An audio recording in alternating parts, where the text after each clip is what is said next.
일체의 법은 꿈과 같고 환영과 같으며 물거품과 같고 그림자와 같다. 금강경에서 전하는 이 말씀은 허물을 가르치는 것이 아닙니다. 모든 현상에 고정된 본질이 없다는 뜻입니다. 고정된 것이 없기에 영원히 붙잡을 수 있는 것도 없습니다. 그런데 우리는 왜 여전히 무언가를 꽉 쥐고 놓지 못하는 것일까요? 숨이 턱 막히는 날 그대는 무엇을 붙들고 있었습니까? 우리는 인정받으려, 외면받지 않으려 스스로를 채찍질하며 여기까지 왔습니다.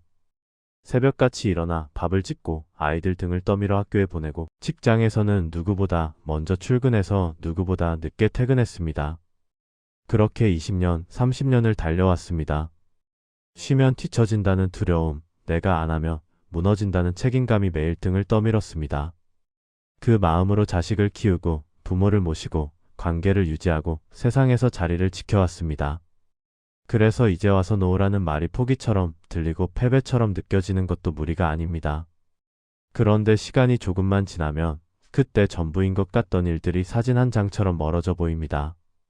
한때 목숨 걸었던 프로젝트가, 밤새 울던 이별이 체면 때문에 속 끓이던 일이 지금은 아득한 예실처럼 느껴집니다. 그때의 절박함은 어디로 갔습니까? 사라진 것이 아닙니다. 다만 고정되어 있지 않았을 뿐입니다. 변하지 않을 것 같던 고통도 변했고 영원할 것 같던 기쁨도 변했습니다. 이것이 무상입니다. 무상은 슬픈 말이 아닙니다. 지금의 고통도 머물지 않는다는 희망입니다. 부처님께서 기원정사에 계실 때의 일입니다. 한 비구가 찾아와 여쭈었습니다. 세존이시여, 저는 명상을 하면 할수록 마음이 더 어지럽습니다. 고요해지려 하는데 잡념이 더 몰려옵니다. 무엇이 잘못된 것입니까? 부처님께서 물으셨습니다. 그대는 지금 무엇을 쥐고 있는가? 비구가 답했습니다. 아무것도 쥐고 있지 않습니다. 저는 그저 앉아있을 뿐입니다. 부처님께서 말씀하셨습니다. 손을 펴보아라. 비구가 손을 펴보니 손바닥에 땀이 젖어 있었습니다. 주먹을 쥐고 있었던 것입니다. 쥐고 있다는 것을 모르고 쥐고 있었습니다. 고요해져야 한다는 생각이 이미 붙잡음이었습니다. 잡념을 없애야 한다는 마음이 잡념을 더 불러왔습니다. 손을 펴야 쥔 것이 보입니다. 모르고 쥐고 있으면 손만 아프고 무엇 때문에 아픈지조차 알 수 없습니다. 오늘 그대를 지치게 하는 것은 일이 아닙니다. 그 일에 매달린 마음입니다. 결과가 이래야 한다는 마음, 상대가 이렇게 주어야 한다는 마음, 내가 이 정도는 되어야 한다는 마음. 그 마음이 밤새 잠을 빼앗고 낮에는 불안을 키우고 저녁에는 후회를 데려옵니다. 그러면서도 우리는 그 무게를 내려놓으면 모든 것이 무너질 것처럼 두려워합니다. 놓으면 게으른 사람이 되는 것 같고 놓으면 사랑하지 않는 것 같습니다. 이 두려움 안에 폭선이 숨어 있습니다. 끝까지 들으시면 그대가 놓기 두려워하는 것 속에 사실은 그대가 가장 사랑하는 것이 숨어 있음을 발견하게 될 것입니다. 붙잡음의 뿌리는 사랑입니다. 사랑이기에 잡고 싶었고 잡다 보니 집착이 되었습니다. 문제는 사랑이 아닙니다. 방향입니다. 사랑은 열린 손에서 피어나고 집착은 쥔 손에서 시듭니다. 지금 무엇을 가장 세게 붙들고 있습니까? 자식입니까? 체면입니까? 건강입니까? 과거의 상처입니까? 그것을 한번 떠올려 보십시오. 이름을 불러 보십시오. 이름을 부르는 것만으로도 힘이 조금 느슨해지기 시작합니다. 알아차림은 그렇게 시작됩니다. 오늘의 가르침 주제가 마음에 드신다면 구독과 좋아요 부탁드립니다. 마음이 일어나면 온갖 법이 일어나고 마음이 사라지면 온갖 법이 사라진다. 이 가르침은 세상이 마음 밖에 있는 것이 아니라 마음 안에서 펼쳐진다는 뜻입니다. 좋은 소식도 나쁜 소식도 결국은 지나가고 우리 안에 남는 것은 그 순간 마음이 어떤 모양이었는가입니다. 우리는 성과를 쌓으면 안정이 온다고 믿었습니다. 더 빨리, 더 완벽히 해내면 불안이 사라질 것이라 생각했습니다. 그래서 밤을 새워 일하고 남보다 앞서려 애쓰고 뒤처지지 않으려 자신을 몰아붙였습니다. 그런데 이상한 일이 벌어졌습니다. 성과가 쌓여도 불안은 사라지지 않았습니다. 오히려 더 커졌습니다. 이만큼 해냈으니 다음에는 더 해야 한다는 압박, 이번에 성공했으니 다음에 실패하면 어쩌나 하는 두려움이 뒤따랐습니다. 성과는 불안을 잠재우는 것이 아니라 불안의 크기를 키우고 있었습니다. 부처님께서 한 장자에게 말씀하신 적이 있습니다. 그대는 곳간에 곡식을 가득 채웠는데 어째서 밤잠을 이루지 못하는가? 장자가 답했습니다. 도적이 올까 두렵습니다. 흉년이 들까 걱정됩니다. 쥐가 갉아먹을까 노심초사합니다. 부처님께서 물으셨습니다. 콧간이 비어있을 때는 도적이 두려웠는가? 장자가 답했습니다. 아니었습니다. 그때는 도적이 와도 가져갈 것이 없었습니다. 부처님께서 말씀하셨습니다. 그렇다면 그대의 두려움은 곡식에서 온 것이 아니라 곡식을 잃을까 하는 마음에서 온 것이니라. 곡식은 그 자리에 그대로 있는데 그대의 마음만 밤새 달리고 있구나. 가진 것이 많아지면 잃을 것도 많아집니다. 성과가 커지면 지켜야 할 것도 커집니다. 그래서 성과를 향해 달릴수록 마음은 더 조여옵니다. 문제는 성과 자체가 아닙니다. 성과에 매달린 마음입니다. 성과는 도구인데 우리는 그것을 주인으로 모시고 있었습니다. 연기의 가르침은 이렇게 말합니다. 모든 것은 조건 따라 생기고 조건 따라 사라진다. 오늘의 성공도 무수한 조건이 맞아떨어져 잠시 이 모습으로 있는 것입니다. 내 노력만으로 이룬 것이 아니고 내 노력만으로 지킬 수 있는 것도 아닙니다. 날씨가, 시기가, 만난 사람이, 우연한 기회가 함께 엮여 지금 이 결과가 된 것입니다. 그것을 알면 쥐는 힘이 달라집니다. 내 공이라 뽐낼 것도 줄고 내 탓이라 차책할 것도 줍니다. 오늘의 기준은 단순합니다. 결과를 쌓기보다 마음의 결을 흐트러뜨리지 않는 것. 해야 할 일은 하되 결과에 목숨을 걸지 않는 것. 최선을 다하되 최선의 결과까지 통제하려 하지 않는 것. 이것이 중도의 시작입니다. 중도는 노력하지 말라는 뜻이 아닙니다. 노력은 하되 노력의 열매에 집착하지 말라는 뜻입니다. 씨앗을 심는 것은 우리 몫이지만 싹이 트는 것은 하늘과 땅과 비와 바람의 몫이기도 합니다. 지금 그대는 무엇을 늦으면 안 된다는 이유로 스스로를 몰아붙이고 있습니까? 그 조급함 뒤에는 어떤 두려움이 숨어 있습니까?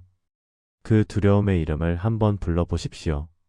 이름을 부르면 정체가 드러나고 정체가 드러나면 힘이 조금 약해집니다. 남는 것은 성과가 아니라 마음의 결입니다. 때를 알지 못하면 공덕도 허물이 된다. 가르침에서는 때의 중요성을 이렇게 말합니다. 세상 일에는 저마다 익는 시간이 있어 조급한 손은 덜 익은 열매를 먼저 흔듭니다. 설익은 감을 따면 떨고 덜 핀 꽃을 꺾으면 향기가 없습니다. 때를 잃으면 노력도 가시가 됩니다. 부처님께서 제자들과 숲길을 걷고 계실 때의 일입니다. 한 비구가 여쭈었습니다. 세존이시여, 저는 깨달음을 얻고 싶어 밤낮으로 정진하는데 어찌하여 마음이 더 혼란스럽습니까? 잠을 줄이고 먹는 것을 줄이고 오로지 수행에만 매달리는데 어찌하여 진전이 없습니까? 저는 다른 비구들보다 2배로 앉아있고 3배로 경을 읽는데 왜 마음만 더 어지럽습니까? 부처님께서 물으셨습니다. 그대는 전에 검은고를 타지 않았느냐? 비구가 답했습니다. 그러하였습니다. 출가 전에 검은고를 켰습니다. 부처님께서 물으셨습니다. 줄을 너무 팽팽히 당기면 어찌 되느냐? 비구가 답했습니다. 소리가 날카로워지고 줄이 끊어집니다. 부처님께서 다시 물으셨습니다. 줄을 너무 느슨하게 하면 어찌 되느냐? 비구가 답했습니다. 소리가 탁해지고 곡조가 되지 않습니다. 부처님께서 말씀하셨습니다. 수행도 그러하니라. 너무 급하게 조이면 마음이 끊어지고 너무 느슨하면 게을러지느니라. 알맞게 조율하라. 때를 살피라. 그대의 열정은 좋으나 방향이 어긋나 있느니라. 기다림은 패배가 아닙니다. 흐름을 읽는 지혜입니다. 농부는 씨앗을 심고 나서 매일 흙을 파헤쳐 싹이 났는지 확인하지 않습니다. 그렇게 하면 싹이 트기도 전에 뿌리가 상합니다. 심었으면 물을 주고 기다립니다. 햇볕이 들게 하고 기다립니다. 잡초를 뽑아주고 기다립니다. 때가 되면 싹은 스스로 올라옵니다. 우리의 일도 관계도 마음의 변화도 마찬가지입니다. 억지로 채촉한다고 빨라지지 않습니다. 조급함에는 뿌리가 있습니다. 대부분 두려움입니다. 늦으면 기회를 놓칠 것 같고 늦으면 남들에게 뒤처질 것 같고 늦으면 영영 안 될 것 같습니다. 그 두려움이 손을 채촉하고 채촉하는 손은 이를 어긋나게 합니다. 서두르다 말을 잘못하고 서두르다 결정을 그르치고 서두르다 관계를 상하게 합니다. 그리고 어긋난 것을 보며 또 조급해집니다. 악순환입니다. 빨리 가려다 더 늦어지고 빨리 얻으려다 더 잃습니다. 조급함은 해결책처럼 보이지만 실은 문제를 키우는 연료입니다. 인연도 일도 마음도 억지로 당기면 어긋나고 놓아두면 제자리로 돌아오는 순간이 있습니다. 이것을 무의라 합니다. 무의는 아무것도 하지 않는 것이 아닙니다. 할 일은 하되 억지로 밀어붙이지 않는 것입니다. 흐름에 맡기되 흐름을 거스르지 않는 것입니다. 강물은 바위를 만나면 돌아갑니다. 돌아가는 것이 포기가 아닙니다. 결국 바다에 이르는 길입니다. 그대가 지금 서두르는 그 자리 정말 지금 이때입니까? 한 발 물러서서 바라보면 답이 보일 수 있습니다. 때로는 물러섬이 더 빠른 길이 됩니다. 조급함이 올라오면 숨을 한번 고르십시오. 그리고 물어보십시오. 지금 내가 두려워하는 것은 무엇인가? 그 두려움은 사실인가 상상인가? 집착을 버리라 하되 버리려는 마음에 또 집착하지 말라. 이 가르침은 역설처럼 들리지만 우리 마음의 실제 작동 방식을 정확히 짚고 있습니다. 통제의 줄을 당길수록 마음이 먼저 다칩니다. 강을 거꾸로 헤엄치면 물살이 적이 됩니다. 모든 것을 내 뜻대로 만들겠다는 마음은 하루를 싸움으로 바꿉니다. 아침에 눈을 뜨는 순간부터 전투가 시작됩니다. 이것은 이래야 하고 저것은 저래야 하고 저 사람은 이렇게 행동해야 하고 세상은 저렇게 돌아가야 합니다. 그런데 세상은 내 대본대로 움직이지 않습니다. 그럴 때마다 마음은 부딪히고 상합니다. 하루에도 수십 번 부딪힙니다. 그 충돌이 쌓여 지침이 되고 분노가 되고 무력감이 됩니다. 부처님의 제자 중에 한 비구가 있었습니다. 그는 매우 꼼꼼한 성품이어서 모든 것을 완벽하게 해야 직성이 풀렸습니다. 가사도 반듯하게 개어야 했고 바로도 정확한 자리에 놓여야 했고 수행 시간도 칼같이 지켜야 했습니다. 그런데 다른 비구들은 그렇지 않았습니다. 가사가 삐뚤어져 있기도 하고 바로가 제자리에 있지 않기도 하고 시간도 들쭉날쭉했습니다. 그는 그것이 견딜 수 없었습니다. 매일 화가 났습니다. 다른 비구들에게 바로잡으라고 말했지만 잘 고쳐지지 않았습니다. 고쳐지지 않을수록 그의 마음은 점점 더 어지러워졌습니다. 수행을 하러 왔는데 수행보다 남의 어지러움이 더 마음에 걸렸습니다. 부처님께서 그를 부르셨습니다. 그대는 무엇을 고치려 하느냐? 비구가 답했습니다. 저들의 어지러움을 고치려 합니다. 부처님께서 물으셨습니다. 저들이 고쳐졌느냐? 비구가 답했습니다. 고쳐지지 않았습니다. 부처님께서 말씀하셨습니다. 그렇다면 그대의 마음은 어떠하냐? 비구가 답했습니다. 더 어지러워졌습니다. 부처님께서 말씀하셨습니다. 남을 고치려는 마음이 그대를 먼저 흐트러뜨린 것이니라. 그대가 진정으로 고요해지고 싶다면 먼저 고치려는 그 마음을 살펴보아라. 세상을 바꾸려 하기 전에 세상을 바꾸려는 그 마음을 먼저 바라보아라. 계획은 필요합니다. 그러나 계획이 내가 옳아야 한다는 집착으로 굳어지면 평안이 사라집니다. 일이 계획대로 되면 좋고 되지 않으면 조정하면 됩니다. 문제는 되지 않았을 때 그것을 받아들이지 못하는 마음입니다.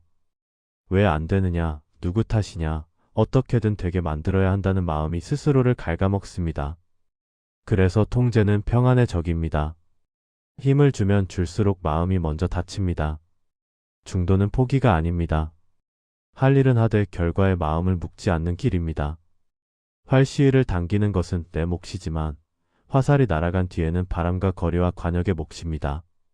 손을 떠난 것에 마음을 계속 묶어두면 다음 화살을 쏘지 못합니다. 지금에 집중하려면 이미 떠난 것은 보내야 합니다. 오늘 그대는 어떤 일을 반드시 이겨야 한다는 마음으로 만들고 있습니까? 그 싸움에서 진짜 적은 상대입니까? 아니면 이겨야만 한다는 생각입니까? 이겨야 한다는 생각을 잠시 내려놓으면 싸움이 아닌 길이 보일 수도 있습니다. 흐름에 맡기는 용기가 통제보다 더 큰 힘일 때가 있습니다. 고통은 느낌에서 오는 것이 아니라 느낌을 밀어내려는 마음에서 온다. 이 가르침은 괴로움의 구조를 정확히 짚습니다. 고통을 없애려 할수록 고통이 자랍니다. 마음은 싫은 것을 밀어낼수록 더 크게 느끼는 성질이 있습니다. 잊으려 하면 더 생각나고 없애려 하면 더 커집니다. 잠을 자려고 애쓰면 잠이 달아나고 생각을 멈추려 하면 생각이 더 몰려옵니다. 그 싸움이 괴로움을 오래 머물게 합니다. 밀어내는 힘이 클수록 되돌아오는 힘도 커집니다. 밀어내기를 멈추면 되돌아오는 것도 멈춥니다. 부처님께서 제자들에게 마음의 작동을 설명하신 적이 있습니다. 눈이 형상을 만나면 봄이 생긴다. 봄이 있으면 느낌이 일어난다. 느낌이 있으면 좋고 싫음이 갈라진다. 좋으면 더 갖고 싶어지고 싫으면 빨리 끝내고 싶어진다. 더 갖고 싶은 마음이 가래가 되고 가래가 집착이 되고 집착이 괴로움이 된다. 이것이 연기의 흐름이다. 이 흐름은 자동으로 돌아가지만 그대가 알아차리면 멈출 수 있다. 한 비구가 여쭈었습니다. 세존이시여, 그렇다면 느낌 자체를 없애야 합니까? 부처님께서 말씀하셨습니다. 느낌은 없앨 수 없다. 살아있는 한 느낌은 일어난다. 그러나 느낌에서 가래로 넘어가는 그 순간에 알아차림이 있으면 흐름이 멈춘다. 알아차림은 강물에 돌을 던지는 것과 같다. 강물은 계속 흐르지만 돌 주위에서는 잠시 머문다. 그 머뭇거림이 방향을 바꿀 수 있게 한다. 중요한 것은 이 흐름에서 어디에 개입하느냐입니다. 접촉은 막을 수 없습니다. 살아있는 한 보고 듣고 맛보고 느낍니다. 느낌도 자연스럽게 일어납니다. 좋고 싫음이 생기는 것도 막기 어렵습니다. 그러나 그 다음 단계는 선택할 수 있습니다. 좋은 것을 더 갖고 싶다는 마음이 올라올 때 그것을 알아차리면 가래로 넘어가지 않습니다. 싫은 것을 빨리 끝내고 싶다는 마음이 올라올 때 그것을 알아차리면 밀어내는 싸움이 시작되지 않습니다. 알아차림이란 마음의 움직임을 보는 것입니다. 지금 내가 좋아하고 있구나. 지금 내가 싫어하고 있구나. 지금 내가 더 갖고 싶어 하고 있구나. 지금 내가 밀어내려 하고 있구나. 이렇게 보는 순간 마음과 나 사이에 틈이 생깁니다. 그 틈이 있으면 휩쓸리지 않습니다. 휩쓸리지 않으면 다음 단계로 넘어가지 않습니다. 바라봄이 쐐기가 됩니다. 그래서 필요한 것은 해결의 돌진이 아니라 알아차림의 한 걸음입니다. 없애려 달려들지 마십시오. 먼저 바라보십시오. 바라봄은 아무것도 하지 않는 것처럼 보이지만 실은 가장 강력한 개입입니다. 마음이 다음 단계로 넘어가는 것을 멈추게 하기 때문입니다. 지금 그대가 없애려 애쓰는 감정은 무엇입니까? 불안입니까? 분노입니까? 슬픔입니까? 후회입니까? 그것을 잠깐 바라볼 수 있겠습니까? 없애려 하지 말고 있는 그대로 보십시오. 거기 있구나 하고 인정해 주십시오. 싸우지 말고 함께 있어 주십시오. 그 순간 싸움이 멈추고 마음이 조금 쉬기 시작합니다. 밀어내는 힘이 풀리면 고통도 함께 풀립니다. 집착을 놓으라 했더니 놓으려는 마음에 집착하더라. 이 말씀은 우리 마음의 교묘한 덫을 정확히 짚습니다. 비우려는 마음도 또 하나의 집착입니다. 공이라는 말을 들으면 많은 분들이 텅 빈 허물을 떠올립니다. 아무것도 없다, 다 부질없다, 의미 없다. 그러나 공은 허무가 아닙니다. 공은 어떤 것도 고정된 본질로 굳어있지 않다는 뜻입니다. 지금 이 슬픔도, 지금 이 기쁨도, 지금 이 나도 바위처럼 박혀있는 것이 아니라 조건 따라 잠시 이 모습으로 있는 것입니다. 고정되어 있지 않으니 바뀔 수 있습니다. 지금 힘들어도 영원히 힘든 것이 아닙니다. 그래서 공은 절망이 아니라 희망의 문입니다. 그런데 우리는 이 가르침을 듣고 또 다른 집착을 만듭니다. 이 마음을 빨리 버려야지. 이 집착을 빨리 놓아야지. 그래서 버리려고 힘을 주고 놓으려고 애를 씁니다. 빨리 비워야 한다. 빨리 깨달아야 한다. 빨리 자유로워져야 한다. 그것이 또 하나의 줄을 잡고 당기는 것입니다. 버리려는 마음이 새로운 짐이 됩니다. 비우려는 마음으로 가득 차게 됩니다. 놓음조차 쥐려하는 역설입니다. 부처님의 제자 중에 한 비구가 있었습니다. 그는 분노를 다스리고 싶었습니다. 분노가 올라올 때마다 억누르려 했습니다. 이 분노를 없애야 해. 이 분노는 나쁜 것이야. 수행자가 분노하면 안 돼. 그렇게 10년을 노력했지만 분노는 사라지지 않았습니다. 오히려 분노를 느낄 때마다 자책이 따라왔습니다. 또 화가 났다. 나는 왜 이러지? 나는 수행이 안 되는 사람인가? 분노 위에 자책이 쌓이니 짐이 2배가 되었습니다. 분노보다 자책이 더 무거워졌습니다. 부처님께서 그에게 물으셨습니다. 그대는 분노를 버리려 했느냐? 비구가 답했습니다. 그러했습니다. 10년을 버리려 했습니다. 부처님께서 말씀하셨습니다. 버리려 할 때 무엇을 느꼈느냐? 비구가 답했습니다. 조급함을 느꼈습니다. 긴장을 느꼈습니다. 때로는 분노 자체보다 버리지 못한다는 생각이 더 괴로웠습니다. 부처님께서 말씀하셨습니다. 그것이 바로 또 다른 집착이니라. 버리려는 마음에 집착한 것이니라. 분노가 오면 분노가 왔구나 하고 보아라. 떠나면 떠났구나 하고 보아라. 붙잡지도 말고 밀어내지도 마라. 이것이 무주니라. 무주는 억지로 비우는 것이 아닙니다. 떠오르면 알아차리고 알아차렸으면 거기에 살지 않는 것입니다. 오래 머물지 않는 것입니다. 분노가 와도 분노의 집을 짓지 않고 슬픔이 와도 슬픔에 눌러앉지 않습니다. 오면 보고 가면 보냅니다. 붙잡지 않으니 무거워지지 않고 밀어내지 않으니 되돌아오지 않습니다. 그것이 무주입니다. 지금 그대는 무엇을 버려야만 한다는 생각에 더 묶여있지는 않습니까? 버리려는 그 마음을 잠시 내려놓아 보십시오. 버리지 않아도 됩니다. 그냥 바라보면 됩니다. 바라보고 있으면 저절로 지나갑니다. 붙잡지 않으면 머물지 않습니다. 비우려 하지 않아도 비어있는 것, 그것이 진짜 공입니다. 자기를 등불로 삼고 자기를 의지처로 삼으라. 부처님께서 열반에 드시기 전 마지막으로 남기신 말씀입니다. 그런데 이 가르침에서 말하는 자기란 무엇입니까? 고정된 나입니까? 아니면 변화하는 흐름 그 자체입니까? 사람과 시간도 마음처럼 흐릅니다. 사람 마음은 늘 같은 자리에 머물지 않습니다. 어제의 나와 오늘의 내가 다르고 오늘의 그대와 내일의 그대가 다릅니다. 관계도 마찬가지입니다. 처음 만났을 때 그 사람과 10년을 함께한 뒤에 그 사람이 같을 수 없습니다. 변화를 미워하면 관계가 더 아파집니다. 왜 예전 같지 않느냐고 원망하면 지금 있는 것마저 멀어집니다. 변화를 받아들이면 관계도 숨을 쉽니다. 부처님의 제자 안한다는 부처님을 25년간 가장 가까이에서 모셨습니다. 부처님께서 열반에 드시려 할 때 안한다는 울었습니다. 세존이시여, 저를 두고 어디로 가십니까? 저는 아직 깨닫지 못했습니다. 세존께서 계시지 않으면 저는 어떻게 해야 합니까? 누구에게 물어야 합니까? 부처님께서 말씀하셨습니다. 안한다여, 슬퍼하지 마라. 태어난 것은 반드시 죽고 만난 것은 반드시 헤어지며 이루어진 것은 반드시 무너지느니라. 이것이 법이니라. 내가 떠난 뒤에는 내가 가르친 법을 등불로 삼아라. 법을 의지처로 삼아라. 다른 것에 의지하지 마라. 안한다는 부처님을 붙잡고 싶었습니다. 그러나 부처님께서는 붙잡지 말라 하셨습니다. 나를 붙잡지 말고 법을 붙잡아라. 사람은 떠나도 법은 남는다. 형상은 사라져도 가르침은 흐른다. 이것이 이별 앞에서도 흔들리지 않는 길입니다.